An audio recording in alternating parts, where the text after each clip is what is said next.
Hi, I'm Pete Fisher, Chief of Police for the City of Fife, and thank you for joining me on another episode of Chat with the Chief. Today's topic will be the 2022 legislative changes regarding police reform and police use of force. To help me cover this very important topic, I'd like to share with you a presentation that was done by Dawn Farina, the Fife City Prosecutor. Hello, my name is Dawn Farina and I'm the Fife City Prosecutor, and this is a short presentation regarding the 2022 legislative changes impacting law enforcement. In 2022, House Bills 2037 and 1735 were enacted as a retooling of state statute pertaining to the use of force by police officers. In 2021, the Washington State Legislature passed a series of police reform bills which limited when a police officer could use physical force during the performance of their duties. Despite good intentions, the bill limited what police officers could do in protecting our communities. Further, what was meant to ensure consistency in policing throughout the state had the opposite effect. This is because the legislation was missing important definitions. The legislation, as enacted in 2021, stated that physical force could only be used when there was probable cause to make an arrest, effect an arrest, prevent an escape, and protect against an imminent threat of bodily injury. When police officers respond to calls, they don't immediately have probable cause to make an arrest. They are required to investigate, and only after they have established facts and circumstances which would lead a reasonable person to believe that a crime has been committed do they establish probable cause to make an arrest. The 2021 legislation did not provide exceptions for detaining someone while conducting a reasonable suspicion investigation, even during a domestic violence call, health and welfare checks, mental health detentions, enforcing court orders, or serving court-ordered search warrants. Officers risk decertification and possible criminal charges for using physical force outside the established parameters. In addition, by not being able to utilize pat-downs for weapons and compliant handcuffing when responding to a dangerous scene or serving a search warrant, officers risked being injured. In 2022, the legislature passed House Bills 2037 and 1735, which became effective immediately upon the governor's signature in March of this year.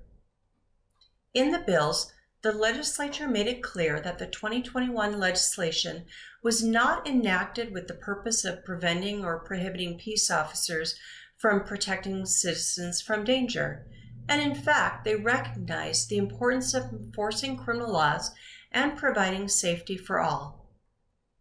House Bills 2037 and 1735 expanded when an officer can use physical force and provided needed definitions in the statute, including a definition for the term physical force. Physical force means an act exerted upon a person's body and includes restraining a person's movement.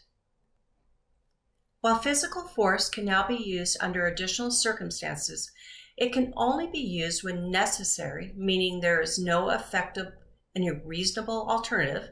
In addition, the amount of force used must be proportional to the threat posed. Prior to using physical force, an officer is required to use reasonable care when determining whether to use physical force. Reasonable care means an officer must use all de-escalation tactics before using physical force to minimize the likelihood of the need to use force. These tactics may include using clear instructions and verbal persuasion, creating physical distance, or calling in a crisis intervention team. Prior to using physical force, the officer is also required to consider the characteristics and conditions of the person they are in contact with, like whether they are visibly pregnant. Are they a minor? Are they displaying signs of mental or physical impairments? Are they limited in English proficiency? Are children present? Is the person a vulnerable adult? Or is the person suicidal? If physical force is necessary and reasonable, The officer must use the least amount of physical force necessary to overcome resistance under the circumstances and must terminate the use of physical force as soon as the necessity for such force ends.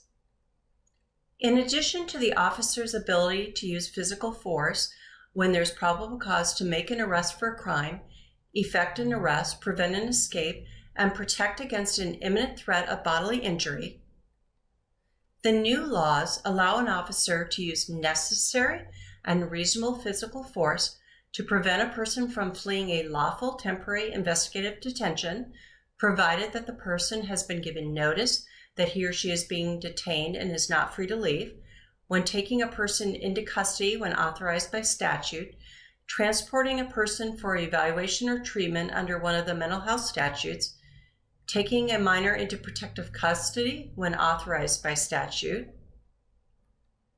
executing or enforcing a court order authorizing an officer to take a person into custody, executing a search warrant, and executing a directive issued by a judge. A lawful temporary investigative detention is well established in the law and requires a well-founded suspicion that the suspect is engaged in criminal conduct. The officer must be able to point to specific and articulable facts which warrant that intrusion. So, for example, a person's presence in a high crime area at a late hour does not by itself give rise to a reasonable suspicion to detain that person. A person's mere proximity to others independently suspected of criminal activity also does not justify the stop. An officer must be able to articulate facts specific to that individual that he or she is engaged in criminal conduct. In the end, the passage of House Bills 2037 and 1735 provides clarity and the tools officers need to act decisively to protect the public, crime victims, and communities. Thank you, Dawn, for covering that very important topic. As you can see, the legislative changes are going to be more effective for police to be able to combat crime, more easily respond to and detain people to conduct criminal investigations, and to ensure that we're keeping our communities safe by strong policing practices that still protect the constitutional rights of those we interact with. Thank you for joining me today, and I look forward to seeing you on a future episode.